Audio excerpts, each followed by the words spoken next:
Alioune Sall face à Ousmane Gueye ce dimanche dans E-Tech. Où en est-on dans la digitalisation de l'état civil au Sénégal? Quelles sont les régions prioritaires? Quelles solutions au défaut d'extrait de naissance chaque année aux différents examens? Y a-t-il des blocages? Quelle sensibilisation des parents? Quel est le niveau d'implication des étrangers dans le processus de modernisation en cours? Le directeur de l'état civil au ministère des collectivités territoriales, spécialiste en aménagement et gestion urbaine en Afrique, va se prononcer aussi sur la fiabilisation du fichier électoral dans un contexte de digitalisation accrue. À suivre ce dimanche 18 juillet 2021 sur e-radio E-Tech, l'émission d'un monde qui change, présentée par Ousmane Gueye.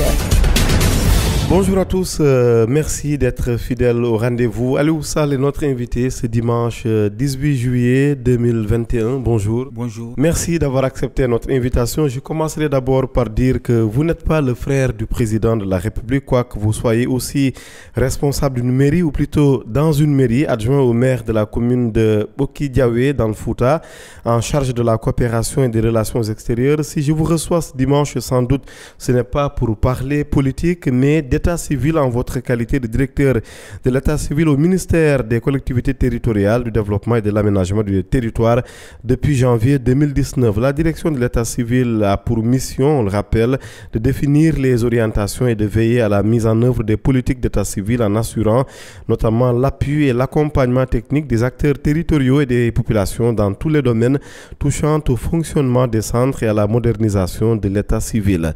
De 2014 à 2019, vous avez été respectivement responsable de la division des études et de la planification à l'Agence de développement local et responsable des opérations et de l'animation de l'Observatoire national de la décentralisation et du développement local. Un mot enfin pour signaler que vous êtes titulaire d'un master en aménagement et gestion urbaine en Afrique. On parle beaucoup d'état civil dans un contexte de souveraineté numérique. On y reviendra avec notamment lorsqu'il s'est agi de parler du data center de Diamniadio. Je rappelle que nous avions reçu le Sénégalais Idi Thiam, spécialisé dans tout ce qui est cybersécurité.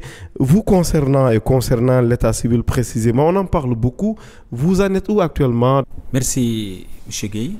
C'est Aliou Ousmane Sall au lieu de Aliou Sall à l'état civil. Vous avez résumé nos missions. La direction de l'état civil, qui est une direction qui est chargée de mettre en œuvre la politique de l'État en matière d'état civil. Et concernant le chantier, il est immense, comme vous le savez. On a acquis un retard en termes de modernisation du système, en termes d'interconnexion, mais surtout aussi en termes d'enregistrement des faits d'état civil. Donc, comme vous le savez, l'état civil, c'est tout un système. Il y a les acteurs de l'état civil institutionnel et les acteurs au niveau de la population. Comme vous savez, c'est très bien organisé le système. Il y a la direction, il y a aussi les communes qui ont en charge la gestion de l'état civil au quotidien à travers le maire ou bien l'officier délégué. Nous sommes actuellement en train de travailler sur la modernisation avec le programme de renforcement du système d'information d'état civil et de la consolidation du fichier national d'identité biométrique. Un programme phare du gouvernement du Sénégal financé par l'Union européenne. Comme vous le dites tout à l'heure en commençant par rapport à ce chantier, nous sommes dans une phase très active de mise en œuvre. Nous avons commencé par la mise à jour de la cartographie qui nous a permis de visiter 595 centres au niveau national. Avant cela, on a eu à visiter les représentations diplomatiques. Comme vous le savez, ce chantier-là concerne les Sénégalais du Sénégal, mais aussi les Sénégalais de la diaspora. On a fait ces enquêtes-là, on a envoyé des enquêteurs au niveau de tous les centres du Sénégal pour avoir une situation de référence. Quand vous voulez régler les problèmes, il faut les situer d'abord et les affronter. Ce qui nous a poussé à faire l'étude qui nous a permis d'avoir une situation sur la gouvernance des centres. Cela veut dire les profils des gens qui sont, est-ce qu'ils sont bien formés, ils ont le niveau ou non. Les équipements, quels sont les équipements, l'existant en termes d'équipements physiques, d'équipements aussi tout ce qui est noyau informatique, tout s'il y a des ordinateurs, s'il y a une solution, même s'il n'y a pas une interconnexion et tout. Donc, cette situation-là aussi nous permet de voir aussi des questions d'accessibilité. Quand je parle d'accessibilité, c'est par rapport à certaines régions. Les populations qui font les habitants qui font des kilomètres pour avoir accès à un centre d'état civil en 2021, ça c'est inacceptable, mais cette situation nous a permis de voir, faire l'état, le diagnostic et avoir une situation de référence sur tous ces éléments-là. C'est inacceptable, c'est vous qui le dites, sauf que c'est toujours inacceptable et la situation, pour la plupart des cas, ne change pas. Si nous nous trompons, merci de nous rectifier un peu plus tard. Mais comme on parle beaucoup de milliards investis sur ce vaste chantier de l'état civil, j'ai envie de dire sur ce long chemin vers la modernisation de notre état civil, est-ce que vous pourriez commencer par nous dire là aussi l'état un peu des financements à l'heure actuelle? On a mis combien de milliards, j'imagine, de la part de l'Union européenne? Si vous avez d'autres partenaires, c'est important de préciser un peu au nom de la transparence. Fondamentalement, vous savez, on travaille dans la totale transparence, surtout avec l'Union européenne et les opérateurs d'exécution. Nous avons un mécanisme un peu particulier pour la mise en œuvre du programme. Ces 18 milliards, le programme est ancré au niveau du ministère des collectivités sous la direction, le pilotage du ministre Oumar Gueye qui nous accompagne dans sa mise en œuvre. Nous avons deux opérateurs, il y a Civipol et Annabel, qui ont contractualisé avec l'Union européenne. Nous exécutons des activités planifiées ensemble avec toutes les parties prenantes, validées aussi ensemble. Quand je parle des parties prenantes, c'est des parties prenantes nationales. Cela veut dire les structures qui interviennent dans l'état civil en termes d'activité. Il y a un financement. Quand on dit 18 milliards ne peut pas suffire pour régler le problème d'état civil. Il faut aussi qu'on soit conséquent. Le retard, c'est le gap en termes de bâti. Il y a des communes qui n'ont pas beaucoup de centres d'état civil. Il y a des centres à construire. Il y a des centres à équiper. Il y a des centres qui n'ont même pas d'armoire pour faire l'archivage. Les archives sont par terre ou bien conservées dans des lieux vraiment qui ne sont pas appropriés. Donc, il faut rectifier. Il y a des centres à réhabiliter pour le bâtiment. Donc, il y a aussi la solution informatique. Il y a des machines à acheter. Il y a un volet extrêmement important, c'est la sensibilisation. Comme vous le savez, on peut avoir la modernisation et tout, mais pour aller vers l'enregistrement universel, il faut beaucoup de ressources pour travailler sur la mobilisation de masse. Il y a aussi la formation. Si on a les statistiques de nombre d'officiers et d'agents et aussi des auxiliaires d'état civil qui interviennent dans le système, cela veut dire les chefs de quartier, les chefs de village, tout cet éventail d'acteurs est à former. Donc, le montant pour le projet ne suffit même pas pour faire tout ça. Mais, comme je vous ai dit, il y a un retard parce qu'il n'y avait pas de stratégie. L'absence de stratégie nationale, on est en train de corriger, on est dans le processus, on a eu à lancer parce qu'il y a beaucoup d'acteurs qui intervenaient, mais il n'y a pas de cohérence. Chacun intervenait, on ne savait pas qui fait quoi et qui, mais sous la houlette du président, avec sa volonté politique qui est affirmée, qu'il a érigé l'état civil en priorité nationale, nous a permis d'accélérer ce processus de digitalisation. Actuellement, nous sommes sur le terrain encore, en dehors de la cartographie, il y a des centres qui disposent, il y a 135 centres qui disposent de solutions informatiques. On a envoyé des équipes qui sont sur le terrain dans les 14 régions pour voir quelles solutions existent-ils, où sont les bases de données.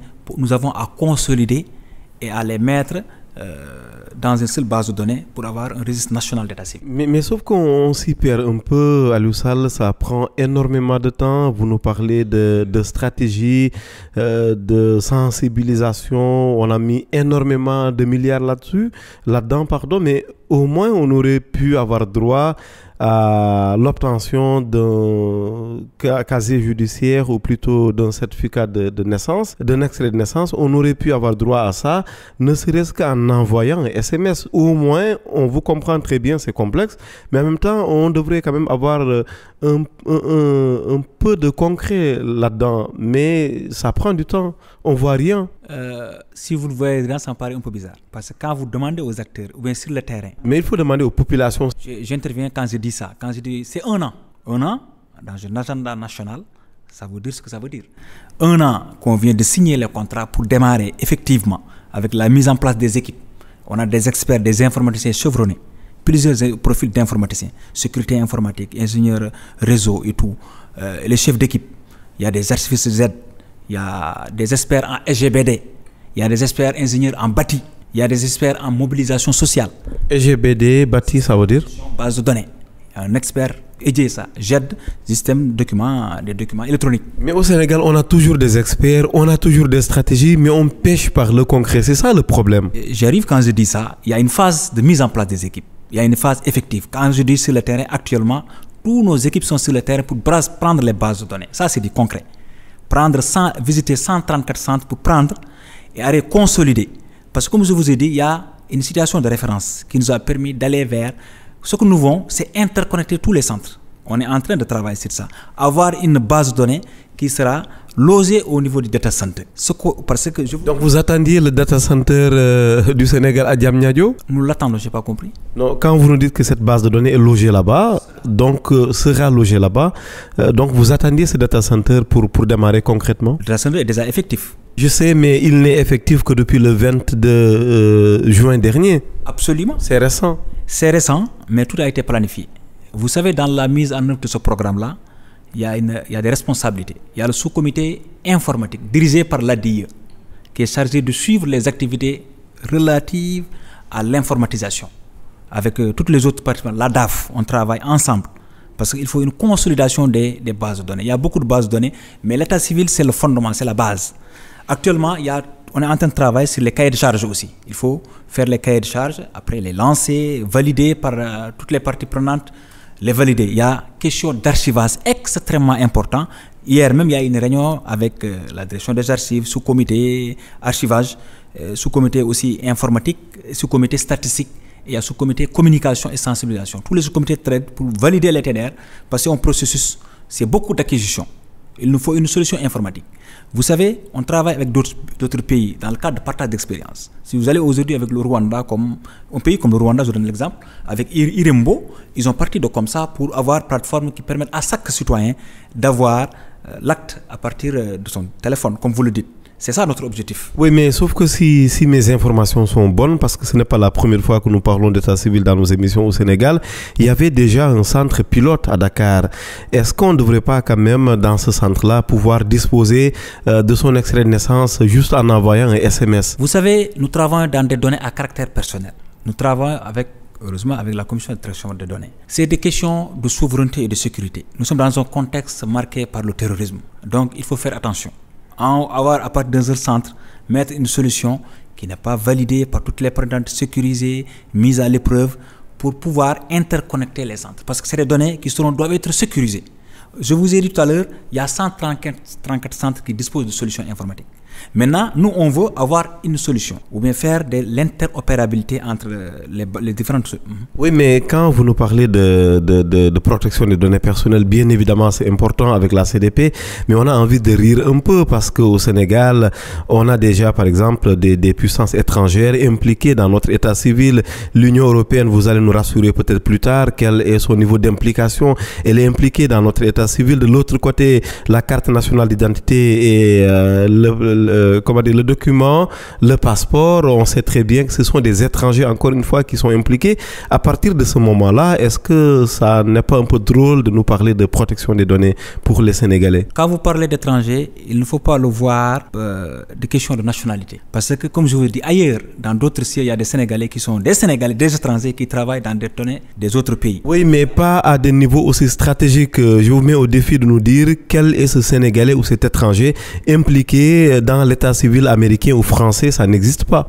Ça, je vous dis, dans les autres pays, il y a des Sénégalais que j'ai vus, que je connais, qui travaillent dans l'état civil dans d'autres pays africains. Qui gagnent des marchés comme ça, qui gagnent des marchés autour de l'état civil, de nos cartes nationales d'identité, de nos passeports? Ici, au Sénégal, l'état civil n'a pas gagné de marché. L'état civil sénégalais, on travaille avec des entreprises sénégalaises. Il y a des appels d'offres, mais actuellement, par exemple, c'est les informaticiens que je vous dis, il n'y a qu'un seul étranger. Plus de vingtaine d'experts. Ça, c'est pour l'état civil. Ça, c'est pour l'état civil. C'est des questions régaliennes de l'État. Parce qu'on est conscient aussi des enjeux. Ce n'est pas question de nationalisme comme ça, démagogue. Mais ce que je vous dis, c'est... Mais ça existe en fait. C'est important aussi que l'auditeur comprenne. Bien évidemment, on pointe l'implication d'aucun étranger. Mais ce sont des constats réels que l'état civil au Sénégal, il y a une implication d'acteurs étrangers. Ça, ce n'est pas un commentaire. Non, je n'ai pas dit, il n'y a pas d'entreprises qui interviennent, je n'ai pas dit ça. Mais j'ai dit, en termes d'implication, en termes de mise en œuvre, avoir des opérateurs d'exécution, parce qu'on va lancer des marchés. Pour la solution informatique, par exemple, il y aura des termes de référence qui permettent de lancer à des opérateurs, à des privés sénégalais, de compétir et de gagner et d'exécuter, parce que les opérateurs ne font qu'accompagner. Mais pour les acquisitions, c'est des entreprises sénégalaises, évidemment. Il y a des appels d'offres, c'est vrai, il y a un montant ou appel d'offres international, ça c'est dans tous les pays du monde. Mais en termes de solutions, en termes d'acquisition, même en termes d'expertise, on pouvait dire qu'on ne prend que 100% des Sénégalais. Mais comme je vous ai dit, j'ai vu des Sénégalais ailleurs dans d'autres pays. Donc si chacun dit ça, il n'y aura pas d'essence de partage d'expérience. C'est des questions, nous, en tant que chargés de superviser et de voir la cohérence de mise en œuvre, de travailler avec toutes les parties prenantes pour que ça soit quelque chose d'effectif en termes de sécurité, en termes de mise en œuvre et en termes d'offre de services, pour qu'avoir chaque Sénégalais puisse avoir un acte sécurisé et fiable. Sur la question plus précise qui fait l'objet de cette interview, l'état civil que vous maîtrisez le plus, bien évidemment, vous êtes, je le rappelle, le directeur de l'état civil au ministère des collectivités territoriales du Sénégal. L'Union européenne, votre partenaire financier, elle est impliquée comment et à quel niveau? Est-ce que ça peut se savoir? Fondamentalement, l'Union européenne a fait le don de 18 milliards au gouvernement du Sénégal. Le projet appartient au gouvernement du Sénégal. C'est le ministère des collectivités locales sous la l'ouverture du ministre Oumar Gueye, à travers la direction de l'état civil, qui met en œuvre le programme. L'Union européenne n'intervient pas. Elle fait le virement et après c'est fini? Oui. Je n'ai pas terminé. Il est membre au niveau du comité de pilotage, co-préside avec le ministre membre du comité de pilotage. Mais au-delà de ça, ils n'interviennent pas. Il y a juste souvent un suivi. Ils ont donné l'argent, souvent il y a un suivi. Voir exactement si ça va ou bien ça ne va pas. Ça, c'est... Mais en termes de mise en œuvre, l'Union européenne n'intervient pas. Il faut que ça soit très clair pour la population sénégalaise, pour tout ce que vous écoutez, que l'Union européenne n'intervient qu'à ce niveau-là. Ça, c'est clair. Oui, et globalement, quelles assurances en direction des Sénégalais sur notre état civil, si tout va bien, s'il n'y a pas d'implication qui pourrait peut-être nous être catastrophiquement coûteuse, si on peut parler comme ça? J'avoue, dans nos pays africains, on ne met pas beaucoup de ressources dans l'état civil. Ça, c'est des remarques. Il y a eu des recommandations de l'Union africaine. Mais ce que je veux dire, l'état civil, c'est la vie de la personne. On ne doit pas jouer. Il faut être conscient de l'importance de l'état civil. Parce que c'est ça qui permet de dire telle personne existe ou bien n'existe pas. Existe depuis la naissance, n'existe pas, certificat de décès. Toute sa vie aussi, c'est l'état civil. Vous allez à l'école, vous restez à l'école, vous travaillez, vous allez à la retraite. Tout ce fondement, c'est l'état civil. Si l'état civil est bien fait, est bien géré, tout est bien géré. Même en termes de données pour la planification économique d'un État. Voilà l'important, parce qu'aujourd'hui, on gère la vie de tous ces Sénégalais-là. Pour des questions de gouvernance, il y a toute une organisation. La manière dont l'état civil est géré au Sénégal n'est pas pareil ailleurs. Mais ce que j'appelle, ce que je fais comme lance, comme appel aux Sénégalais, c'est de ne pas jouer avec l'état civil.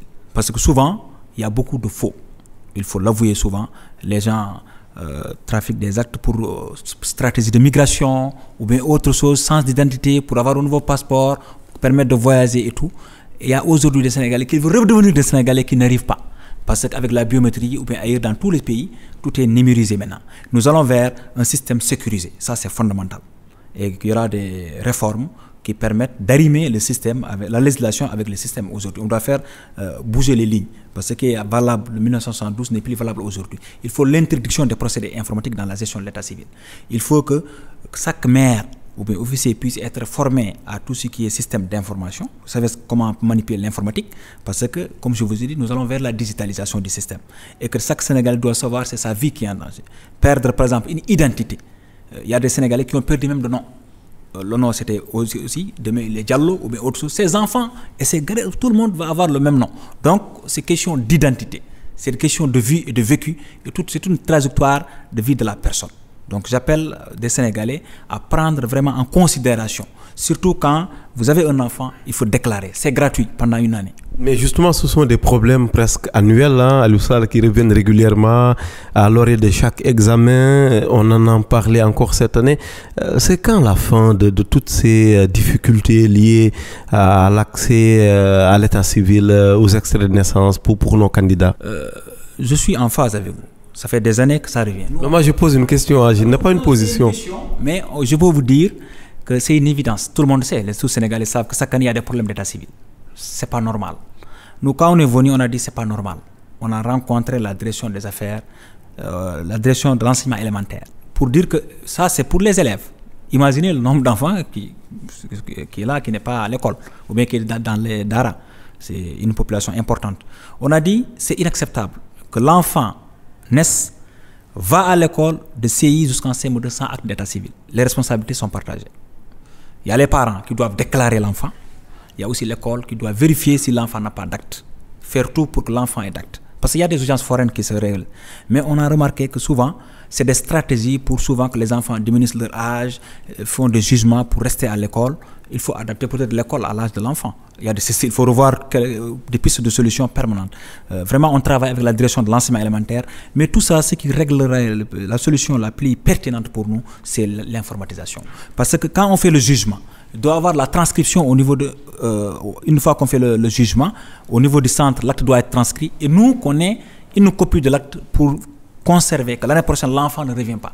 Parce que c'est inacceptable au Sénégal en 2021, comme je l'ai l'habitude de dire, 100 et quelques mille élèves sans acte d'état civil. Ça, c'est inacceptable. Parce qu'avec l'informatique, avec la téléphonie, comment un parent peut laisser son fils jusqu'en CM2 sans acte d'état civil? Justement, est-ce que la solution, on ne devrait pas s'inspirer un peu de l'Estonie pour cela, pour vous qui nous parlez de partage d'expérience? En décembre 2018, nous avions reçu dans cette même émission la présidente de la République d'Estonie, qui était de passage à Dakar, qui nous disait que chez elle, par exemple, on peut avoir accès à l'état civil, être déclaré à l'état civil quand le bébé, je veux dire, arrive au monde dans la salle même d'accouchement à l'hôpital.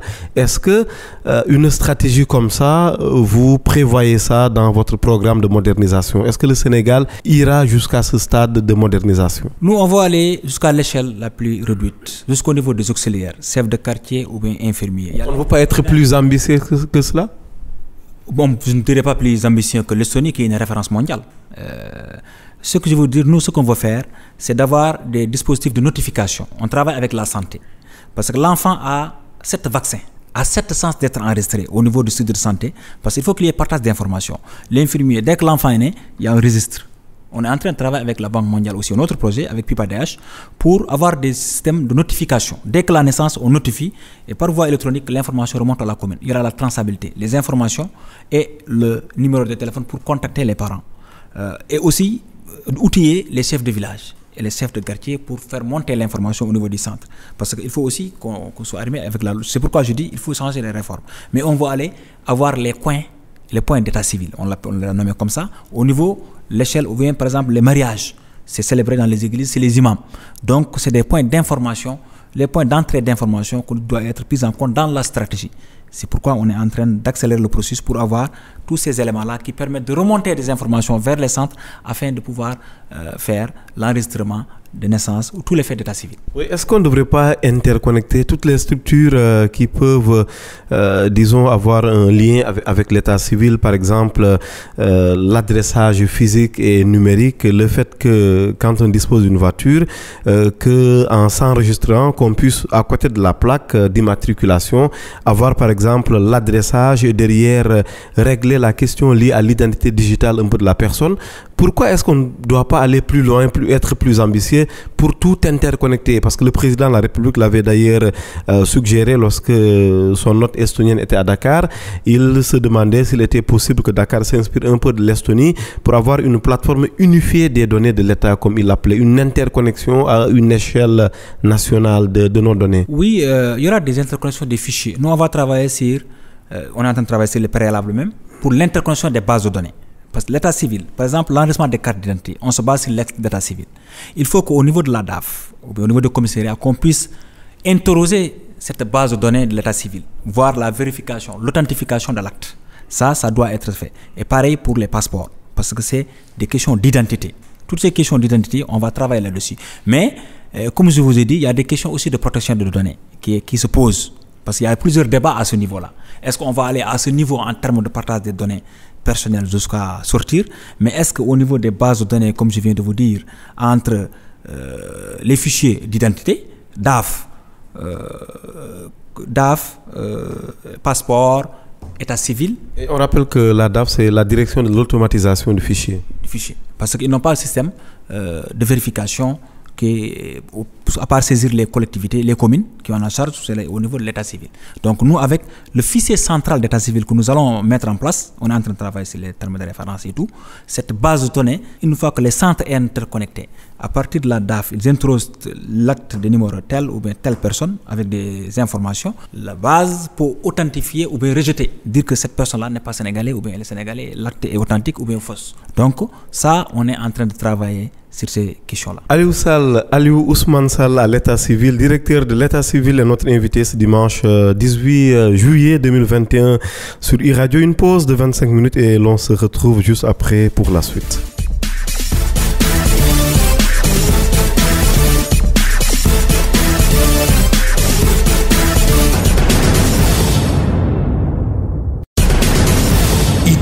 Une émission proposée et présentée par Ousmane Gueye sur e-radio.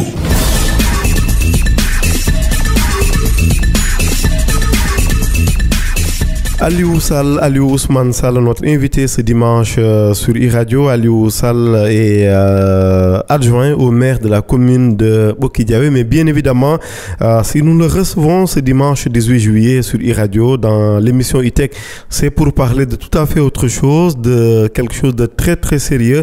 Il s'agit de l'état civil. On en parle en partant un peu du projet de modernisation de l'état civil au Sénégal, mais plus globalement, on interroge un peu les enjeux liés à la souveraineté numérique dans un contexte où le Sénégal vient de réceptionner un tout nouveau data center, un centre de données du Sénégal à Diamniadio.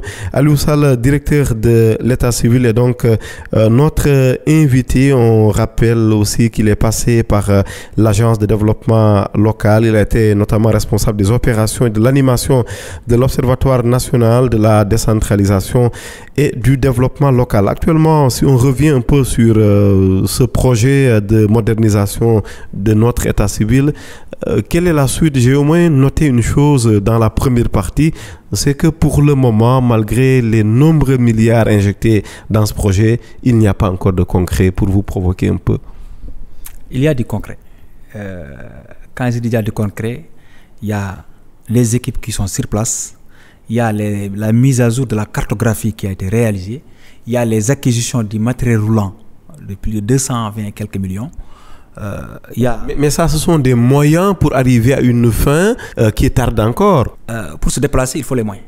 Quand ça justifie l'objectif, comme j'ai dit, l'ambition est grande. C'est moderniser le système. Il faut les moyens à la dimension des enjeux.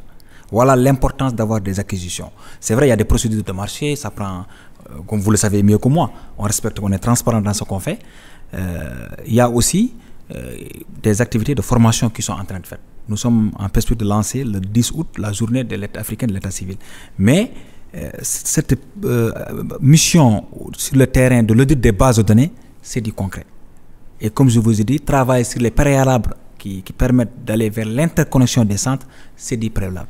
Définir les plans structuraux pour les constructions, les plans des bâtiments, ça c'est du préalable. L'acquisition du matériel roulant aussi pour les communes, c'est du concret. Je n'aimerais pas insister outre mesure, mais reconnaissez que ce qui est important, la seule chose importante au final pour quelqu'un qui habite Bokidiawé chez vous, ou Gandiol, ou Tambacounda, c'est qu'il puisse, cet habitant-là, disposer de son état civil sans faire le moindre déplacement. Absolument.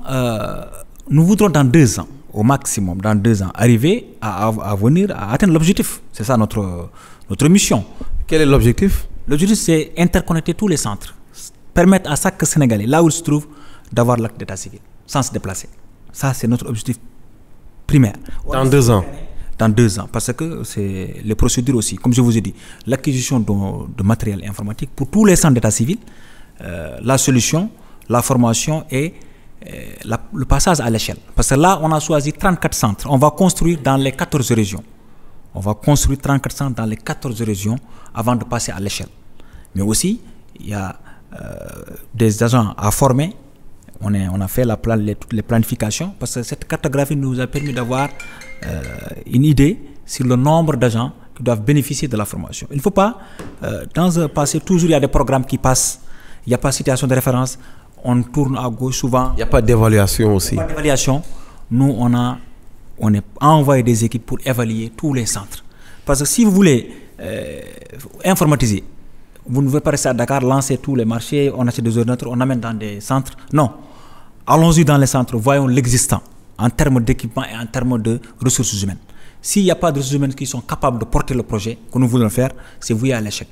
Donc, il faut former les officiers, parce que comme vous le savez, dans les centres, il y avait souvent des gens qui n'ont pas le niveau, même s'il y en a beaucoup, parce que, comme vous le savez, les centres aussi gérés souvent par des politiques qui viennent avec leurs équipes, qui partent avec leurs équipes. On veut faire l'état civil métier. Mais les acteurs politiques, c'est vous-même, non? Je suis un acteur politique, mais je parle de la situation en tant que telle. Dans les centres, il y a des mouvements. Comme vous le savez, il y a des agents qui sont permanents, mais il y a beaucoup de mouvements. On veut avoir des agents dédiés à l'état civil, avec le ministre... Des professionnels de l'état civil. Des métiers, même dans l'état civil consulaire. On travaille avec la direction des affaires juridiques et consulaires, qui en a charge de l'état civil. Et ça, c'est extrêmement important pour nous de former avec l'organigramme type qui est validé au niveau du ministère. Dans chaque commune, il y aura division état civil, où il y aura l'officier, le bureau des archives, tout ce qui est système de collecte et les bureaux qui respectent les normes. On ne peut pas venir dans l'état civil où tout le monde a accès aux archives, alors que c'est des données à caractère personnel. On ne sait pas, l'acte est élaboré, on ne sait pas qui a élaboré l'acte. Avec le numérique, on peut avoir la signature de chaque personne. On peut identifier et vérifier l'authenticité de chaque acte. Parce qu'aujourd'hui, dans n'importe quel centre, on peut faire l'acte, le remonter, et ça vient de la mairie, on ne sait pas qui a fait. La responsabilité est partagée. La signature électronique est prévue? On va aller jusqu'à la signature électronique. Avoir à identifier l'auteur de l'acte, celui qui a signé, il y aura une hiérarchisation dans les responsabilités. Ça, c'est fondamental pour nous. C'est des questions sur lesquelles on travaille de manière vraiment accélérée. Un vaste programme là aussi. J'imagine que vous avez déjà démarré par une région. Ça donne quoi? On démarre par 14 régions. Ça vous paraît un peu bizarre, parce que nous allons au niveau national. On veut pas, Mais là, ce n'est pas démarrer. 14 régions, c'est le Sénégal. Non, quand je parle de 14 régions, dans chaque région, nous avons pris une commune. Donc ça fait, vous voyez, ça fait le pays. Mais c'est l'échelle commune d'abord. Mais nommez ces communes-là pour qu'on ait un peu de concret, pour qu'on vous suive un peu. Vous avez démarré par quelle commune, par exemple? Quelques noms, non, juste quelques noms à titre illustratif. Il y a commune de chez vous, non? Il y a commune de Diawara, il y a commune de Nabadji-Siwol, il y a commune de... Je peux donner un peu... Qu'est-ce qui est fait concrètement dans ces communes en lien avec le projet pour qu'on vous suive un peu? À partir de la cartographie, il y a des centres à construire dans ces communes-là. Il y a des questions d'accessibilité qui se posent d'abord. Il y a des questions de formation, on forme, et des questions d'informatisation même qu'on va mettre en place. Dans ça, comme ça va être phase pilote en termes de formation, en termes d'accessibilité. Ça va être, ce n'est pas donc le cas? On est en train de travailler là-dessus. On est en train de travailler, les communes sont identifiées, validées, tout le processus de marché est en cours pour les acquisitions. Et pour les constructions, il y a même les plans qui sont là. Je peux vous montrer, si vous me permettez. Je vous crois, il n'y a que des projets en fait à Lussal, c'est ça? Il n'y a que des projets. Vous savez, un projet, il y a une phase de conception et une phase de processus de mise en œuvre. Nous sommes dans une phase active de mise en œuvre. Quand je vous dis, nos équipes sont sur le terrain, là où nous sommes, on travaille au quotidien sur ça. Ce n'est pas du blabla, c'est du concret. Parce qu'un expert nous faisait remarquer il y a quelque temps que l'état civil, on en parle au Sénégal, on parle de son informatisation au moins depuis 20 ans. Oui, moi, c'est normal, de la manière dont on parle le pétrole ou bien le gaz, ou bien on parle autre chose ça, au Sénégal. Chaque secteur, on peut parler de la pêche chaque année, on peut parler de questions de route chaque année, plus de 20 ans. On parle de questions d'infrastructure depuis l'indépendance jusqu'à maintenant. Oui, mais l'état civil, quand même, l'informatisation, on peut en disposer, on peut le décider, ce qui n'est pas le cas pour le pétrole. Vous êtes d'accord, le pétrole, il faut qu'on en trouve ou pas, mais l'informatisation, on se donne les moyens et on avance. Vous êtes d'accord? Non, on se donne les moyens, mais comme je vous ai dit, on a trouvé un retard important. Ça, je vous le dis. On a trouvé, c'est pointer la responsabilité d'autres acteurs politiques encore? Il y a des acteurs politiques ou bien des acteurs de l'État, ça soit politique ou bien non politique. Mais le Sénégal, j'étais nommé en 2019. J'étais à Lusaka. Parmi les 70 pays qui ont une stratégie, qui ont avancé en termes de modernisation, le Sénégal n'y figurait pas. Quand je vous dis, le Sénégal n'avait pas de stratégie. Il y a des pays où c'est directeur. Maintenant, vous en avez au moins. On est dans le processus d'élaboration. Là aussi, c'est un processus. Waouh. Vous savez pourquoi? Parce que quand on élabore une stratégie nationale d'état civil, c'est une gestion intégrée de l'identité dont vous dites. Parce qu'il faut avoir une stratégie, après c'est la mise en œuvre. Tous ces problèmes, s'il n'y avait pas de stratégie, chacun fait ce qu'il veut dans l'état civil. Chacun. Il nous faut une stratégie. Et cette stratégie-là, pour l'élaborer, il y a un processus à respecter. Il faut l'arrimer avec les standards africains. Il y a des États qui ont élaboré une stratégie rejetée par l'Union africaine. Le Sénégal ne veut pas partir. C'est pourquoi l'Union africaine a mis à nos dispositions 2 experts qui nous accompagnent dans l'élaboration, en dehors des experts nationaux qu'on a pris pour l'élaboration, parce que il y a la santé, il y a l'ADIE, tout ce qui est informatique, il y a la protection de données, il y a l'ADAF, la carte d'identité. Donc tout un écosystème, un éventail d'acteurs clés. Et là, il y a la direction des affaires civiles et du sceau. Et qu'en est-il du bureau des passeports? Si. Il est impliqué aussi. Je remercie même le directeur qui nous a déplacé. Il y avait un commissaire qui est point focal, qui participe. La direction du bureau de passeport participe, au titre de transport participe, au même titre que la direction de l'automatisation du fichier, que je remercie au passage. Ils sont disponibles et ils sont très actifs. Des gens qui travaillent de matin jusqu'au soir. Mais ils sont payés pour ça, après tout, pour être disponibles et faire le travail. Non, mais il y a des gens qui sont payés pour être disponibles, qui ne sont pas disponibles. Ça... Il faut les sanctionner alors. Non, mais sanctionner, ça dépend. Moi, j'espère que sanction de conscience est la meilleure sanction pour moi. Parce que ce que j'ai remarqué, il y a des acteurs, cette nouvelle race d'acteurs vraiment engagés et déterminés pour trouver le problème. Ce que vous dites, on est Sénégalais. Moi, je peux dire que je suis un rescapé. Parce qu'il y a des gens avec lesquels il y a des personnes que j'ai fait le primaire et tout qui n'ont pas pu continuer à aller à l'école parce qu'ils n'ont pas acte d'état civil fiable. Nous, on est des rescapés, surtout dans le rural. Donc, pour vous dire que l'état civil est extrêmement important et pour la mise en œuvre de ce programme, je peux vous dire, vous pouvez venir, on vous fait une présentation sur l'évolution de la mise en œuvre des activités. Vous saurez que c'est pas beaucoup, peut-être les gens ne peuvent pas dire qu'on ne vous entend pas ou bien on ne voit pas. Ce qui est important, c'est d'arriver à avoir des résultats. Et ça, on est en train de travailler au quotidien. Tous les experts, vraiment au quotidien. Et nous avons cette chance d'avoir aussi un ministre Oumar Gueye qui est très disponible, qui nous accompagne dans la mise en œuvre de ce programme-là. Et aujourd'hui, ce que vous dites, il y a beaucoup qui disent le contraire, qui disent que pour la première fois, on sait même que l'état civil existe, que la direction de l'état civil existe, que vous êtes en train de travailler. Des maires qui nous appellent. On n'a jamais vu l'état civil. Je vous dis, il y a 2 missions qui sont parties. La première mission pour faire l'état de situation de tous les centres et avoir même des informations clés sur les questions d'accessibilité pour pouvoir corriger. Il y a aussi cette question qui se pose. Parce qu'il y a des gens qui n'ont même pas accès au centre d'état civil. Donc, il faut régler toutes ces questions-là. Avoir, avec la téléphonie, disposer des dispositifs électroniques qui permettent de capter les informations et de les envoyer au niveau central. Donc, comme je vous dis, on est en train de travailler sur ces volets-là de manière vraiment active. Aliou Sall, directeur de l'état civil au ministère des collectivités territoriales du Sénégal, notre invité ce dimanche sur iRadio. Vous travaillez, je viens de l'indiquer, au ministère des collectivités territoriales. Les élections locales arrivent au mois de janvier 2022. Après, c'est la présidentielle. Comme chaque année, régulièrement, on parle de problèmes de fichier électoral. Est-ce que l'amélioration de notre état civil permettrait, par exemple, de trouver une solution à cette polémique plus qu'annuelle? Évidemment, si on a un système fiable et sécurisé, ça permet de régler les questions du fichier électoral. Ça, c'est fondamental parce que c'est l'identité. Si le fichier est réglé, il n'y a plus de questions d'audit même, juste des mises à jour. Ça, cela est valable aussi pour les cartes d'identité biométriques. Ça, c'est le pilier. L'état civil, c'est le pilier. C'est le fondement de toute identité, y compris le fichier électoral, comme vous le savez. Donc ça, c'est évident et on est conscient de ça. Vous intégrez les enjeux politiques parce que c'est aussi politique l'état civil. L'état civil, c'est des données à caractère personnel. Question de politique que je n'y vois pas du tout. C'est des questions régaliennes de l'État. C'est le droit de permettre à chaque citoyen d'exister dignement, d'avoir une identité. Et il y a tout un dispositif juridique qui permet d'accompagner ça. Mais pas question politique là-dessus. Je veux dire par politique la mise au point d'un très bon état civil quasi irréprochable.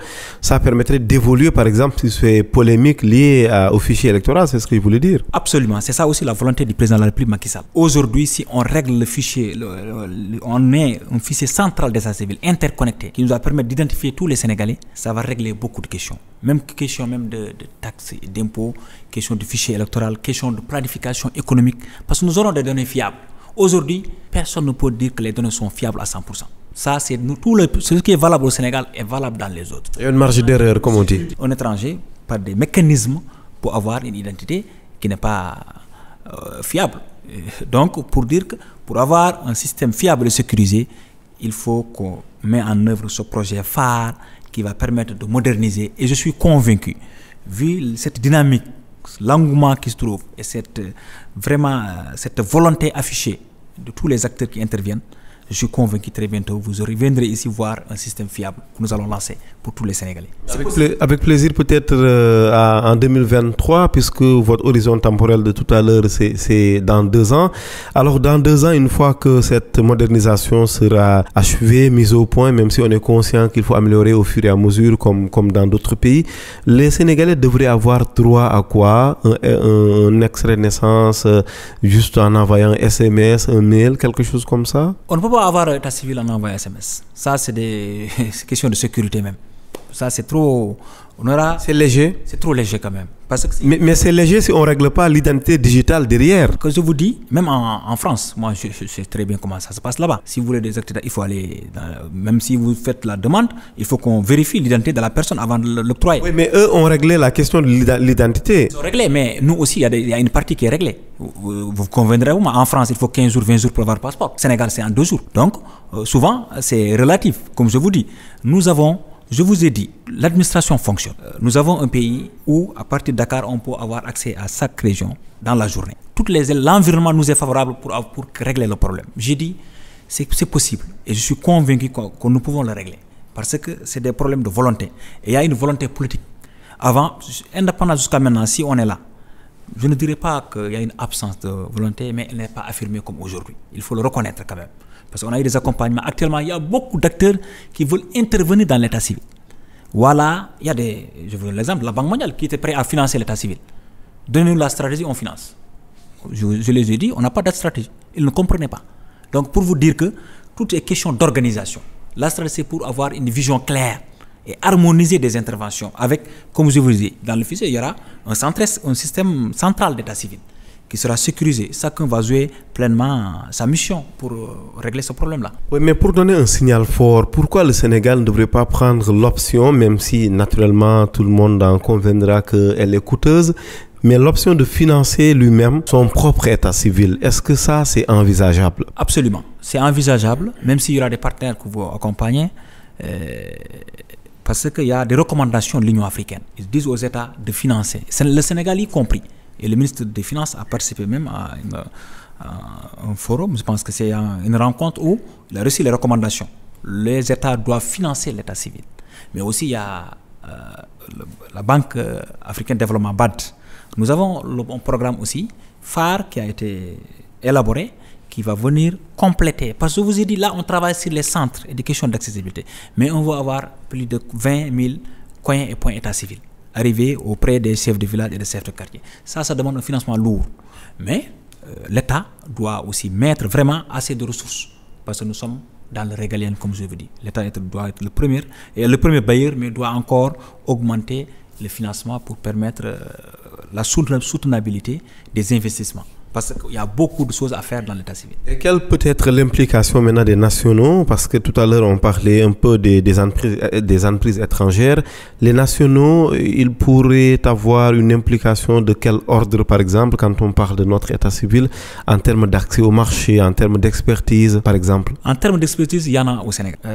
Il y a beaucoup qui sont ici au Sénégal, mais aussi au niveau de l'international. Je reçois beaucoup de retours, beaucoup d'appels, ou bien on a rencontré Optique, ceux qui travaillent dans l'économie numérique. D'ailleurs, qui fait des sorties régulières pour se désoler du fait que sur l'état civil, le Sénégal s'ouvre trop à des puissances étrangères. On les a rencontrés, le ministre les a rencontrés, on travaille ensemble, on s'est parlé il n'y a même pas longtemps, on les a rassurés. Nous sommes au Sénégal. Nous avons des questions d'éthique et des questions... Nous sommes des Sénégalais, nous savons exactement ce que signifie l'état civil. Il y a des opérateurs, mais on les a rassurés que ce n'est pas question de s'ouvrir. Parce que s'il y a une expertise nationale, pourquoi prendre l'expertise internationale en termes de mise en œuvre? Je vous ai dit, il y aura des procédures, mais il y aura appel à concurrence entre eux-mêmes. Donc, c'est les Sénégalais qui vont compétir. Mais ça dépend des stratégies qui sont là, ou bien en groupement, ou bien quoi que ce soit. Ça, c'est leur stratégie. Nous, on veut s'assurer d'avoir une solution qui répond à nos besoins en termes d'accessibilité, en termes de fiabilité, en termes de pérennité et en termes de sécurité. Parce qu'il ne faut pas donner des Sénégalais pour les donner. Et de disponibilité, vous l'avez dit?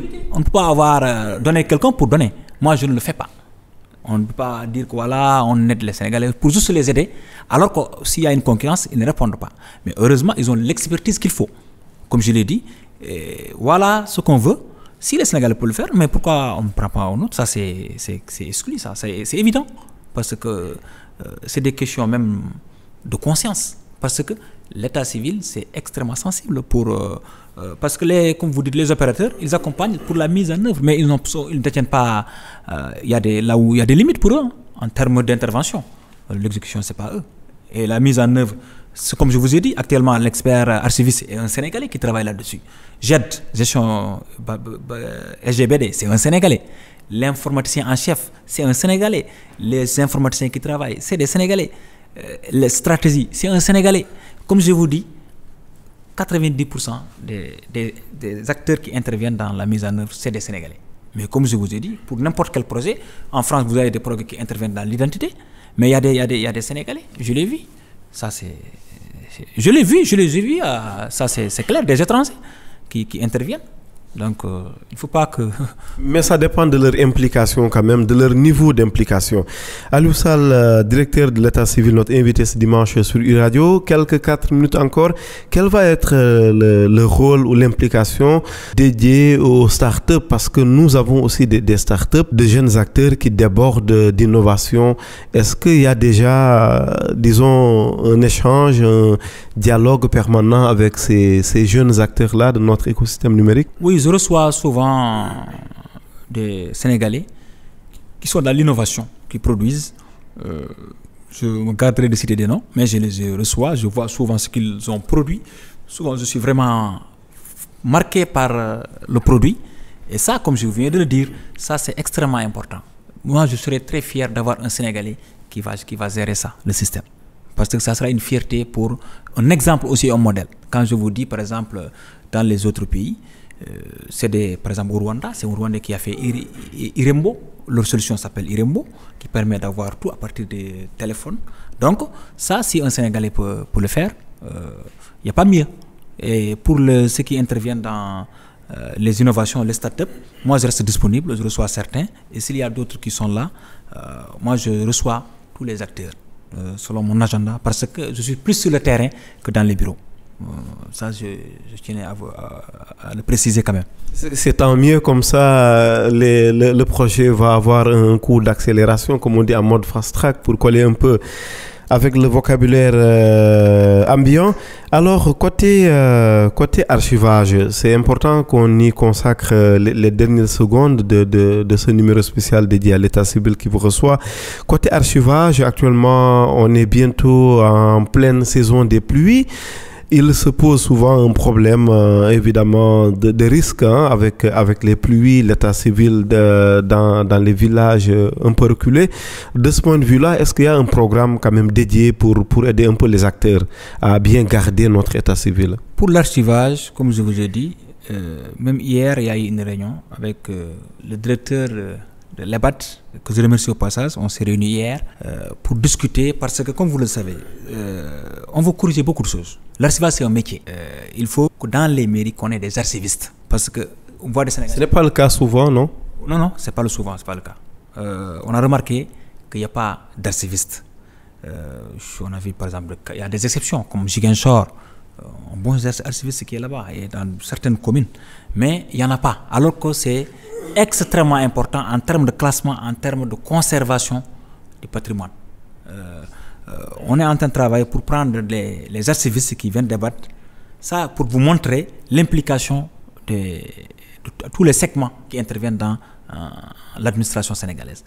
Avec EBAT, on va prendre les archivistes qui vont travailler dans ce projet-là pour former et accompagner, et que les communes puissent prendre des archivistes qu'ils vont recruter pour travailler dans les centres d'état civil. Ça, on est en train de travailler là-dessus.